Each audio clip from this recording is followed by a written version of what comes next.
തനിക്കു എല്ലാ കാര്യത്തിലും ഫുൾ സപ്പോർട്ടുമായി ആദി ഉണ്ടാകുമെന്ന് അവൾക്ക് മനസ്സിലായി. അവൾക്ക് സന്തോഷം തോന്നി. തിരിച്ചു വരുന്ന വഴി ആദി ചിക്കനും അതിലേക്കുള്ള സാധനങ്ങളും വാങ്ങി. 2 പാക്കറ്റ് പാലും. പാറു അത് കണ്ടിരുന്നു. ഇനി എന്തെങ്കിലും വേണോ? എനിക്കൊരു ടിഫിൻ ബോക്സ് വേണം, അവൾ പറഞ്ഞു.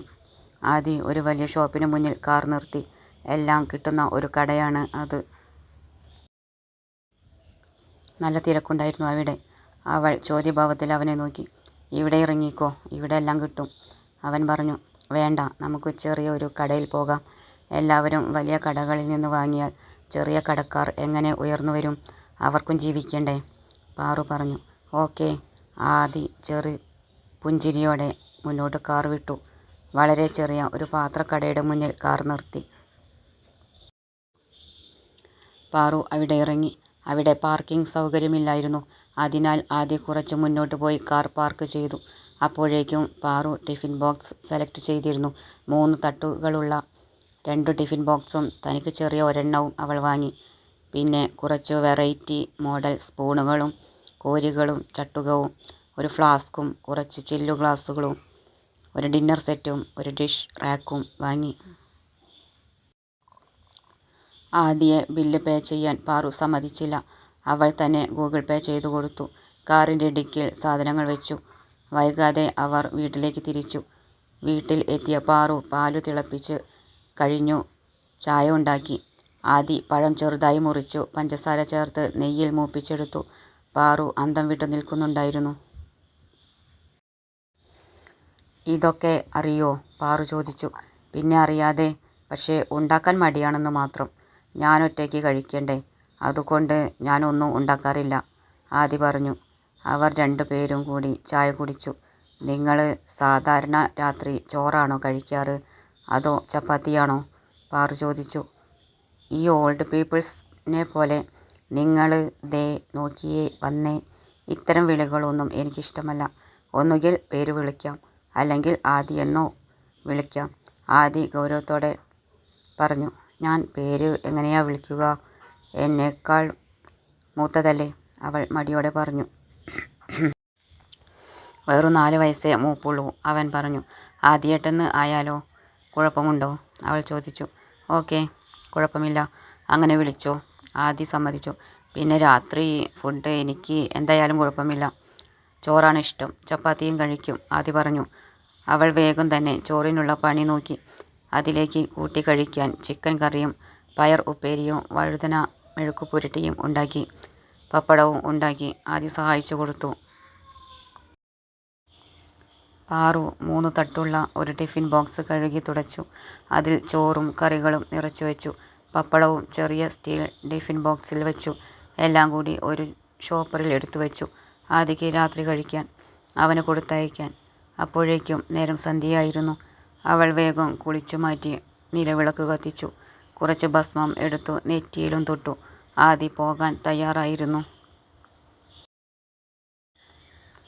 ഫുഡ് ഇവിടുന്ന് കഴിക്കണോ അതോ കൊണ്ടുപോകണോ? പാറു ചോദിച്ചു. ഇപ്പോഴേ കഴിച്ചാൽ രാത്രി കിടക്കാറാകുമ്പോഴേക്കും വിശക്കും. ഹോട്ടൽ ഫുഡ് കഴിച്ചു മടുത്തു. ഫുഡ് കൂടുതൽ ഉണ്ടെങ്കിൽ കൊണ്ടുപോകാം, പാക്ക് ചെയ്തേക്ക്, ആദി പറഞ്ഞു. കൊണ്ട് കിച്ചണിലേക്ക് നടന്നു. അടച്ചു വെച്ച പാത്രങ്ങളുടെ മൂടിയെല്ലാം തുറന്നു നോക്കി. അവൾ തയ്യാറാക്കി വെച്ച ടിഫിൻ ബോക്സ് അവന് നൽകി. ഞാൻ ആദ്യമേ എടുത്തു വച്ചിരുന്നു, അവൾ പറഞ്ഞു. ആദിക്ക് സന്തോഷം തോന്നി. തന്നെ കെയർ ചെയ്യാൻ ഒരാൾ. അവൻ പെട്ടെന്നൊരാവേശത്തിൽ അവളെ തന്നോട് വലിച്ചു ചേർത്തു. കെട്ടിപ്പിടിച്ചു. നെറ്റിയിൽ ഉമ്മ വെച്ചു. കവിളിലും ഒന്ന് ചുണ്ട് ചേർത്തു. അവളുടെ നെറ്റിയിലെ ഭസ്മത്തിൻ്റെ ഗന്ധം ഒരു നിമിഷം അവൻ ആഞ്ഞു ശ്വസിച്ചു. പിന്നെ സാവധാനം കണ്ണു തുറന്നു. അപ്പോഴാണ് താൻ ചെയ്തതിനെപ്പറ്റി അവന് ബോധം വന്നത്. Sorry, really sorry. ഞാൻ പെട്ടെന്ന്. Good night. പെട്ടെന്ന് തന്നെ അവളെ വിട്ടുമാറി തൻ്റെ ടിഫിനും എടുത്ത് കൊണ്ട് തിരിഞ്ഞു നോക്കാതെ പുറത്തിറങ്ങി. കാറിൽ ചെന്നു കയറി. ഒരു നിമിഷം കണ്ണടച്ചിരുന്നു. പിന്നെ തൻ്റെ ചെമ്പിച്ച തലമുടിയിൽ വിരലോടിച്ചു കൊണ്ടിരുന്നു. അവൻ്റെ ഹൃദയം ഫാസ്റ്റായി മിടിക്കുന്നുണ്ടായിരുന്നു. മറുകൈ കൊണ്ട് അവൻ തൻ്റെ നെഞ്ചിൽ ഒഴിഞ്ഞുകൊടുത്തു. പാറു തരിച്ചു നിൽക്കുകയായിരുന്നു. ഇപ്പോഴെന്താണ് സംഭവിച്ചതെന്ന് മനസ്സിലാക്കാൻ അവൾക്ക് കുറച്ച് നിമിഷങ്ങൾ വേണ്ടി വന്നു. ഇനി ആദിയുടെ മുഖത്ത് എങ്ങനെ നോക്കുമെന്ന ചിന്തയിലായിരുന്നു പിന്നീട് അവൾക്ക്. രവി ഗീതയെ ഹോസ്പിറ്റലിൽ കൊണ്ടുപോയി. സ്കാനിങ്ങിൽ കുഴപ്പമൊന്നുമില്ല. ഛർദിയൊക്കെ കുറഞ്ഞില്ലേ? ഇനി എഴുന്നേറ്റ് നടക്കുകയൊക്കെ ചെയ്യാം. ഭാരപ്പെട്ട ജോലികളൊന്നും ചെയ്യണ്ട. ഡോക്ടർ പറഞ്ഞുകൊണ്ട് മരുന്ന് എഴുതി കൊടുത്തു. രവി പോയി മരുന്ന് വാങ്ങി വന്നു. പിന്നെ കാറിൽ വീട്ടിലേക്ക് തിരിച്ചു. ഗീത ക്ഷീണം കൊണ്ട് വേഗം തന്നെ ഉറങ്ങിപ്പോയി. അത് കാരണം രവി രക്ഷപ്പെട്ടു. അല്ലെങ്കിൽ അവൾ ഓരോന്ന് വാങ്ങിക്കൂട്ടും. വീട്ടിലെത്തിയപ്പോൾ ഗീത റൂമിലേക്ക് കയറിപ്പോയി. പത്മാവതി വിവരങ്ങൾ അറിയാൻ കാത്തിരിക്കുകയായിരുന്നു. രവി കാര്യങ്ങളൊക്കെ പറഞ്ഞു. ഊണ് കഴിച്ചതിനു ശേഷം അവൻ പുറത്തേക്കിറങ്ങി. ഇന്നും ഹോസ്പിറ്റലിൽ അത്യാവശ്യം കാശായി. 3-ാം മാസം തുടങ്ങിയതേ ഉള്ളൂ. ഇനി മാസത്തിലൊരിക്കൽ വന്നാൽ മതിയെന്ന് ഡോക്ടർ പറഞ്ഞിട്ടുണ്ട്. അമ്മയ്ക്ക് എല്ലാം കൂടി വയ്യ. വീട്ടിലെ പണി മുഴുവൻ അമ്മയാണ് എടുക്കുന്നത്. അത് കാരണം കാലുവേദന കൂടിയിട്ടുണ്ട്.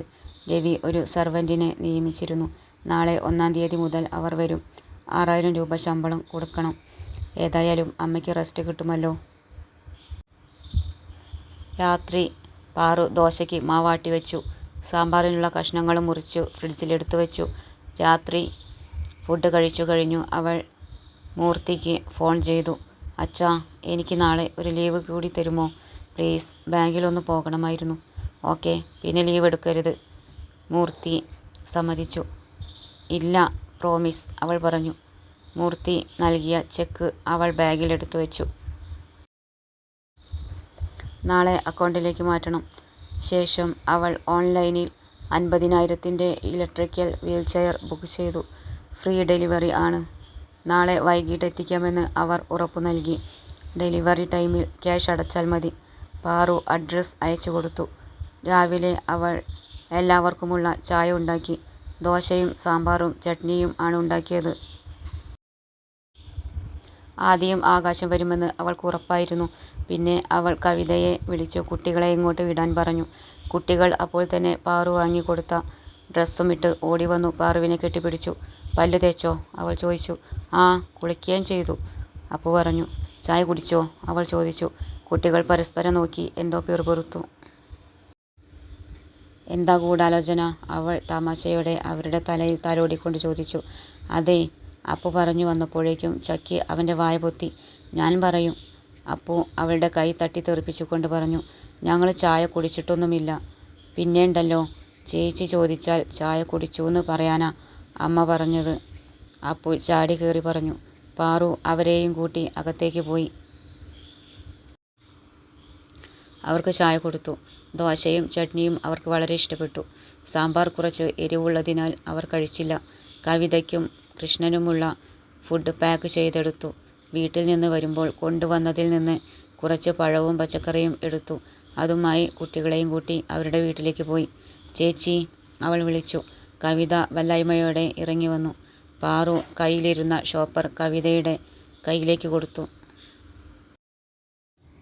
പിന്നെ കവിതയെ ചേർത്ത് പിടിച്ചുകൊണ്ട് പറഞ്ഞു. ചേച്ചി ഒരു പഴഞ്ചൊല്ല് കേട്ടിട്ടുണ്ടോ? പിള്ള മനസ്സിൽ കള്ളമില്ല. എന്ത് പറയരുതെന്ന് അവരോട് പറഞ്ഞോ ആദ്യം തന്നെ അവരത് തുറന്നു പറയും. അതുകൊണ്ട് അവരെ കള്ളം പറഞ്ഞു പഠിപ്പിക്കരുത്. അവർ സത്യസന്ധതയോടെ വളർന്നു വരട്ടെ. പിന്നെ കുട്ടികളോട് ചോദിച്ചു. നിങ്ങൾക്ക് സ്കൂളിൽ പോകണ്ടേ? പോയി യൂണിഫോം ഇട്ട് ബാഗും എടുത്തുവാ. കുട്ടികൾ ഓടിപ്പോയി ഡ്രസ്സ് മാറ്റി നിറം മങ്ങിയ കീറി തുടങ്ങിയ ബാഗുമായി തിരിച്ചു വന്നു. ബാഗിൻ്റെ സിബ് വിട്ടു കിടന്നിരുന്നു. ഇവരെ ഞാൻ കൊണ്ടുപോകുക. അവർ തിരിച്ച് വീട്ടിലെത്തുമ്പോൾ ആദിയും ആകാശവും വന്നിരുന്നു. ആദി പണി നടക്കുന്നിടത്ത് ജോലിക്കാർക്ക് നിർദ്ദേശം കൊടുക്കുന്നുണ്ട്. പാറുവിനെ ശ്രദ്ധിക്കാത്തതുപോലെയാണ് അവൻ്റെ നിൽപ്പ്. ഫോണും എടുക്കാതെ. എവിടെ പോയതാ പെങ്ങളെ? വിളിച്ചിട്ട് ഫോൺ അകത്ത് കിടന്നു പാട്ട് പാടുന്നു. ആകാശ് ചോദിച്ചു. അത് ഞാൻ ഇവരുടെ വീട്ടിൽ പോയതാ, പാറു പറഞ്ഞു. അപ്പോഴാണ് ആകാശ് കുട്ടികളെ കാണുന്നത്. പാറുവിൻ്റെ ഇരുവശത്തു നിന്ന് അവളുടെ കയ്യിൽ പിടിച്ചു നിൽക്കുകയായിരുന്നു അവർ. ഇതേതാ ഈ പീക്കിരി പിള്ളേര്? ആകാശ് അപ്പുവിൻ്റെ തലയിൽ തോണ്ടിക്കൊണ്ട് ചോദിച്ചു. ഞങ്ങൾ പീക്കിരികളൊന്നുമല്ല, ഞാൻ അപ്പുവാ. ഇതെൻ്റെ ചേച്ചി ചക്കിയാ, അപ്പു ദേഷ്യത്തോടെ പറഞ്ഞു. പക്ഷേ കണ്ടിട്ട് പീക്കിരികളെ പോലെ ഉണ്ട് അല്ലേ ആദി? ആകാശ് പറഞ്ഞു. നിങ്ങൾ ചായ കുടിച്ചതാണോ? പാറു ചോദിച്ചു. ഇല്ല പെങ്ങളെ, നല്ല വിശപ്പ്. ആകാശ് വയറു തടവി. ഇതാരാ പാറു ചേച്ചി? അപ്പു ചോദിച്ചു. ഇത് ആകാശേട്ടൻ, പാറു പറഞ്ഞു. ആകാശോ? അപ്പോൾ ഭൂമിയോ? അപ്പു ചോദിച്ചു. പാറു ചിരിച്ചുപോയി. ആകാശ് അപ്പുവിനെ നോക്കി കണ്ണുരുട്ടി. അപ്പു അവനെ നോക്കി കോക്രി കാണിച്ചു. ഇപ്പോൾ വരാട്ടോ, പാറു പിള്ളേരോട് പറഞ്ഞിട്ട് അകത്തേക്ക് നടന്നു. പാറു ചായ എടുക്കുമ്പോഴേക്കും ആകാശും പിന്നാലെ ആദിയും അങ്ങോട്ട് വന്നു. ആദിക്ക് പാറുവിനെ നോക്കാൻ ബുദ്ധിമുട്ടുണ്ടായിരുന്നു. ഇന്നലെ അവളെന്തു കരുതി കാണും എന്ന ഒരു പേടിയും. അവർ കൈ കഴുകിയിരുന്നപ്പോഴേക്കും പാറു പ്ലേറ്റിൽ ദോശ വിളമ്പി. ആകാശ് ചട്നിയും സാമ്പാറും വിളമ്പി. ആദി ഫ്ലാസ്കിൽ നിന്ന് ഗ്ലാസുകളിലേക്ക് ചായ ഒഴിച്ചു വച്ചു. അവർ കഴിച്ചു തുടങ്ങി. കുട്ടികൾ അവിടെയുള്ള ചെടികൾ നോക്കുകയായിരുന്നു. 2 ദിവസം കൊണ്ട് ചെടികളോ? ഇതെങ്ങനെ വന്നു?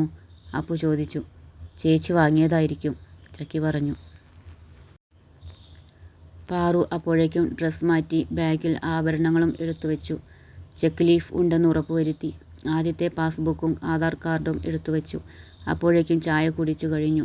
പാത്രങ്ങളും കഴുകി വെച്ച് ആദിയും ആകാശവും മുറ്റത്തേക്ക് ഇറങ്ങി. എല്ലാം ഓക്കെ ആണെന്ന് ഉറപ്പുവരുത്തി പാറു വാതിൽ പൂട്ടി ഇറങ്ങി. പെങ്ങളെ ഓഫീസിലേക്ക് ഞാൻ കൊണ്ടുപോയി വിടാം, കയറിക്കോ, ആകാശ് പറഞ്ഞു. ആദ്യം അവനെ നോക്കി കണ്ണുരുട്ടി. നീ തന്നെ കൊണ്ടുവിട്ടോ, എനിക്കിവിടെ കുറച്ച് പണിയുണ്ട്, ആകാശ് പറഞ്ഞു. ഞാൻ ഓഫീസിലേക്കല്ല, ഇവരെ ഒന്ന് സ്കൂളിൽ വിടണം, പിന്നെ ബാങ്കിലൊന്ന് പോകണം, അത്രയേ ഉള്ളൂ. ഞാൻ പോയിക്കോളാം, നിങ്ങൾക്ക് ഇവിടെ തിരക്കല്ലേ, പാറു പറഞ്ഞു. ഞാൻ കൊണ്ടുവിടാം, കയറിക്കോ, ആദി പറഞ്ഞുകൊണ്ട് ഡ്രൈവിംഗ് സീറ്റിൽ കയറി. കാർ തിരിച്ചിട്ടു. ആദി കുട്ടികളോട് പിന്നിൽ കയറാൻ പറഞ്ഞു. പാറു ഡോർ തുറന്ന് കുട്ടികളെ പിന്നിൽ കയറ്റി. അവൾ മുന്നിലും ഇരുന്നു. ആദി കാറെടുത്തു. ഒരു സ്കൂൾ ഐറ്റംസ് വിൽക്കുന്ന കടയുടെ മുന്നിലെത്തിയപ്പോൾ പാറു ആദിയെ ഒന്ന് നോക്കി.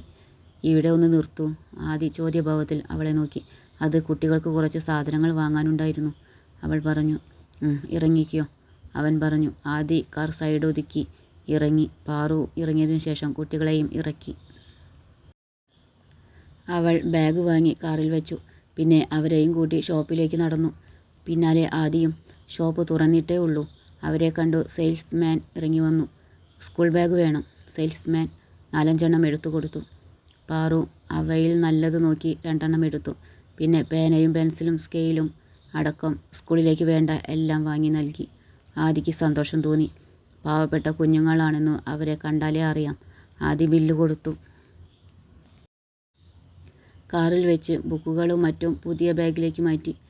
പഴയ ബാഗ് കാറിൽ തന്നെ വെച്ചു. ആദി സ്കൂളിലേക്ക് വണ്ടി വിട്ടു. സ്കൂൾ ഗേറ്റിൽ വണ്ടി നിർത്തി.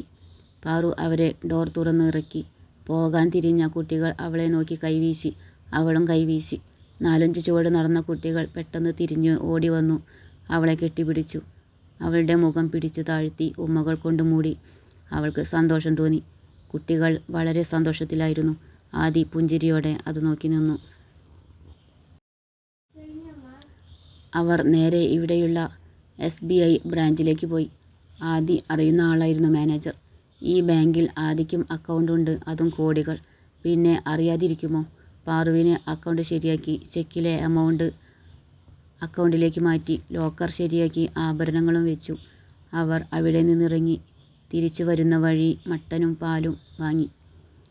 അവളോട് എങ്ങനെ മിണ്ടണമെന്ന് എന്തു പറയണമെന്ന് ടെൻഷനിൽ ആയിരുന്നു ആദി. എന്നോട് ദേഷ്യമുണ്ടോ? പെട്ടെന്ന് ആദി ചോദിച്ചു. ഇന്നലെ പെട്ടെന്ന് അങ്ങനെ സംഭവിച്ചു പോയി. സോറി, ഞാൻ പെട്ടെന്ന് അറിയാതെ. ആദിക്ക് എന്തു പറയണമെന്ന് അറിയാതെയായി. ഇല്ല, പാറു പറഞ്ഞു കൊണ്ട് പുറത്തേക്ക് നോക്കി. ആദിക്ക് സമാധാനമായി. അവൾക്ക് ദേഷ്യമൊന്നുമില്ലല്ലോ. നാളെ ഓഫീസിൽ ഞാൻ കൊണ്ടുപോകാം. വെറുതെ നടന്നു പോകണ്ട. രാവിലെ ഇറങ്ങാറാവുമ്പോഴേക്കും ഞാനെത്താം, ആദി പറഞ്ഞു. അവൾ മൂളി. അവർ വീട്ടിലെത്തുമ്പോൾ ആകാശ് പ്ലംബർക്ക് നിർദ്ദേശങ്ങൾ കൊടുക്കുന്നുണ്ടായിരുന്നു.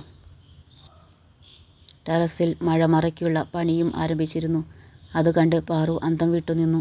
ആകാശിൻ്റെ മേൽനോട്ടത്തിലാണ് എല്ലാം നടക്കുന്നത്. പകച്ചു നിന്ന പാറുവിനെ ആദി അകത്തേക്ക് കൂട്ടിക്കൊണ്ടുപോയി. മട്ടൻ കറി വയ്ക്കാൻ ആദിയും സഹായിച്ചു. അപ്പോഴേക്കും ചോറിൻ്റെ പണിയും കഴിഞ്ഞിരുന്നു. പാറു കൈതച്ചക്ക കൊണ്ട് ഒരു പച്ചടിയും ഉണ്ടാക്കി. എല്ലാവരെയും ഊണ് കഴിക്കാൻ വിളിച്ചു. പച്ചടി സോറി. അപ്പോഴേക്കും പാറുവിന് ഫോൺ കോൾ വന്നു.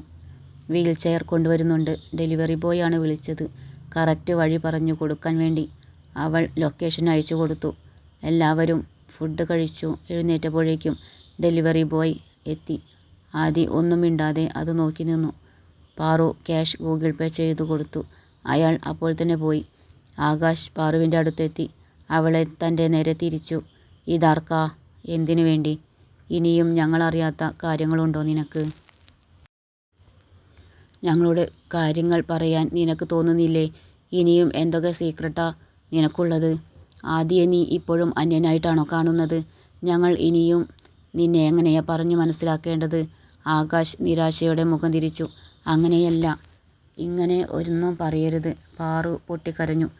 അവൾ തന്നോടൊന്നും പറയാത്തതിൽ ആദിക്ക് സങ്കടം തോന്നിയിരുന്നു.